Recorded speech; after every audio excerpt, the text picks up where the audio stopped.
그 육식과 채식에 대한 다큐는 이제 그 자기들이 육식만 했을 때 또는 채식만 했을 때 몸이 좋아지고 그런 비만 문제도 해결하고 하는 것들을 실제로 느끼고 결과가 그렇게 나오니까 거기에 대한 확신을 가지면서 오히려 육식이 옳고 채식은 그르다. 또 채식주의자는 채식이 옳고 육식은 그르다 하면서 서로 이제 언쟁을 벌였었는데 그거를 이제 뭐 한 3부작 정도 되는 거를 제가 이렇게 보다 보니까는 이 사람들이 자기가 그걸 육식이나 채식을 고집하려면은 이 일반 시중에서 파는 음식들을 사 먹을 수가 없고 자기가 다 직접 챙겨 먹어야 되거든요.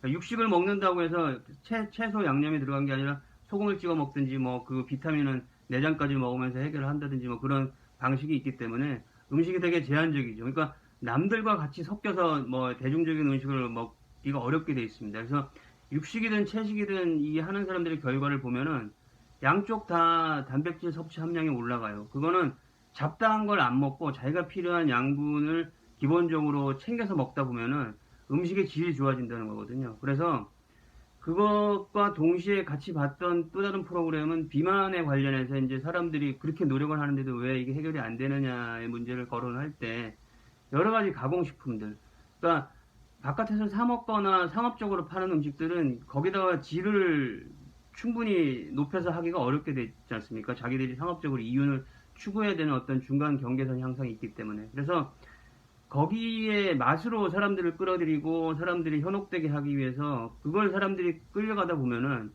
예전에는 배부르면 안 먹을 수 있는 내부의 이게 신호, 호르몬 체계가 작동을 하는데 그런 만들어진 음식, 가공된 음식에 끌려가다 보면 이 몸 안에 이 체계가 작동을 안 하고 거기에 끌려가면서 자꾸 더 먹게 되고 양분은 필요한 양분은 충분히 채워지지가 않으니까 계속 허기져서 또 계속 손이 가게 되는 이런 그걸 단백질 지렛대 현상이라고도 얘기를 하더라고요. 그래서 그런 문제 때문에 이제 자꾸 이런 다른 것들을 더 먹게 하면서 자기는 적게 먹는다고 생각을 하지만은 계속 허기지고 또 다른 걸 찾게 되고 하는데 육식이나 채식은 어느 쪽이 옳다라기보다 한쪽 음식을 고집을 하면서 다른 잡다한 걸 안 먹게 되는 거예요. 그러면서 이 음식을 섭취하는 질이 좋아지고 필요한 것 외에는 안 먹게 되는 거죠. 근데 사람은 주변에서 맛있는 게 있으면 자꾸 거기에 대한 욕심이 생기고 욕구가 생기기 때문에 그걸 벗어나기가 어렵거든요. 근데 그런 것들을 자기가 한쪽 음식만 고집할 때 그런 것에서 벗어날 수 있는 어떤 길이 생긴다는 건데 제가 앞에 영상에서 얘기했던 뭐 생선을 위주로 하면서 육식을 좀 멀리 하고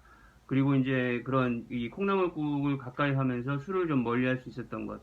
이게 우리가 주변에서 술 때문에 음식을 많이 먹게 되는 것도 많거든요. 술이 식욕을 자극하기 때문에 또 거기에 대한 해독을 하기 위해서 또 먹어야 되는 게 있기 때문에 이런 것들을 멀리 하면서 이제 저도 좀 체중을 이제 좀 줄일 수가 있게 됐는데 저는 뭐 한쪽 음식을 고집하진 않았지만은 주로 그런 음식을 바꾸긴 하지만은 다른 것들도 먹긴 하죠. 근데 거의 손만 대지 예전에는 뭐 내가 양껏 먹었다면 그렇게 되지 않는다는 거죠. 그래서 사람이 자기가 일상적으로 필요한 그 활동에 필요한 기본 양은 분명히 먹어줘야 됩니다. 그걸 안 먹고서는 이게 활동이 안 되니까. 근데 그렇게 하지 않고 현대 사회에서는 각종 맛있는 것들 요리로 그 입맛을 자극하고 또 가공식품으로 현혹하고 이런 것들을 사람들이 자꾸 끌려가다 보면은 이 양분의 질보다 맛에 현혹돼서 자꾸 필요치 않은 것들을 더 먹게 된다는 거죠. 그래서 그런 비만이 지금은 어떤 하나의 또 세계적인 팬데믹 현상이라고 얘기할 정도로 힘들게 되는 문제들이 생기는데